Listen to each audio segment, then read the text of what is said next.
اچھا یہ life insurance کا مسئلہ اس کو بھی سمجھ لیں. لائف انشورنس کے بارے میں بالکل سیدھی بات یہ ہے کہ جائز نہیں ہے. یعنی ہیلتھ انشورنس میں تو مسائل پیدا ہو رہے ہیں, اس وجہ سے وہاں تو گنجائش نکلی ہے. اور اچھا یہ چیز سمجھنا ہے بھائی, ہمیں اور آپ کو اللہ تعالیٰ کا حساب دینا ہے. یعنی ایسا نہیں کہ ہم گنجائشوں سے فائدہ اٹھانے کے بجائے گنجائشوں کا غلط استعمال کرنے لگ جائیں. ٹھیک ہے, تو یہ جو لائف انشورنس ہے یہ ناجائز ہے. بھائی اس میں کوئی ایسا مسئلہ نہیں ہے, کیا خیال ہے بھائی, اس میں تو کوئی ایسی دقت پیش نہیں آ رہی نا. لیکن ایک چیز ہے, دیکھیں یہاں لکھا ہوا ہے کریٹیکل کنڈیشن. نارمل سچویشن میں تو آپ نے کہہ دیا کہ ناجائز ہے, اور اگر کبھی کوئی ایسی ضرورت پیش آ جائے کرانے کی, آپ نے کرا لیا, تو پھر ہر حال میں ان پیسوں کو یعنی جو سود پر مل رہے ہیں ان کا صدقہ کرنا ضروری ہوگا. صدقے کی نیت کیے بغیر اس کو کسی غریب کو دینا ضروری ہوگا. اچھا اب وہ کریٹیکل کنڈیشن کیا ہوگی آپ لوگ بتائیں گے کوئی لائف انشورنس کی؟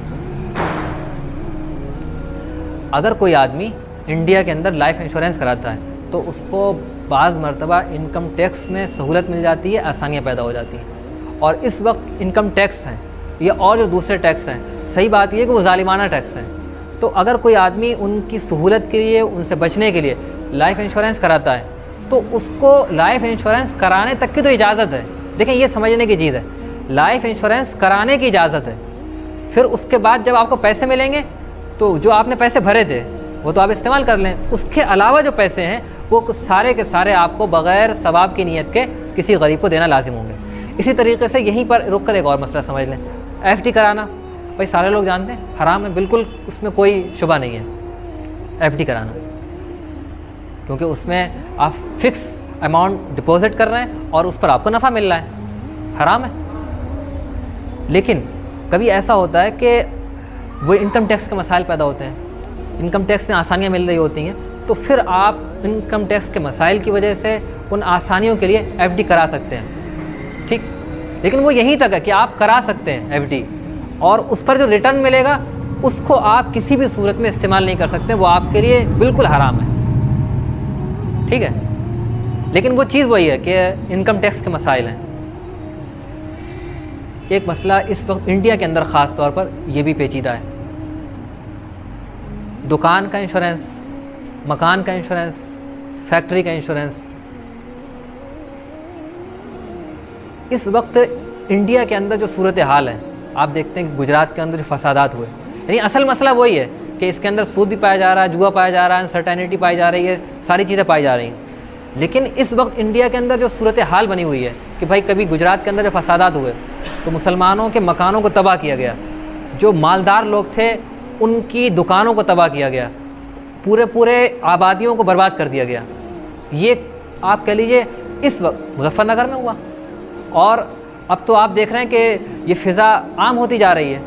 تو اس وقت اس صورت حال کی وجہ سے آپ مکان کا, دکان کا, یعنی خاص طور پر ایسے موقع, ایسی جگہ پر جہاں آپ ایسی بستی میں رہتے ہیں جہاں آپ کا مکان تنہا ہے یا وہاں مسلم آبادی بہت کم ہے اور خطرات کا مسئلہ ہے, تو وہاں جو ہے پراپرٹی انشورنس یعنی دکان کا, مکان کا, فیکٹری کا اور اس طریقے کا انشورنس کرا لینا چاہیے.